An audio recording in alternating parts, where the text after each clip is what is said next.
Hello everyone, welcome to Helpful Solutions. In this video, we will explain how to fix HP laptop not turning on and save time with this easy solution. Number 1. Check power supply and battery.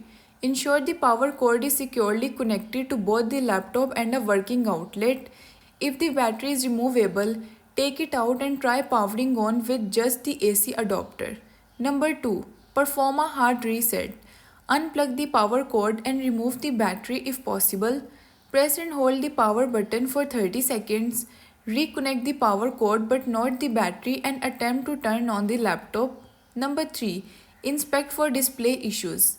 Look closely at the screen in a dark room to see if there is a faint image. Connect an external monitor to determine if the laptop is outputting window. Number 4. Remove external devices. Disconnect all external devices, USB drives, external hard drive, etc. and try powering on the laptop. Number 5. Check for overheating. Ensure all vents are clear and the laptop is not being used on a soft surface that might block airflow. Thanks for watching.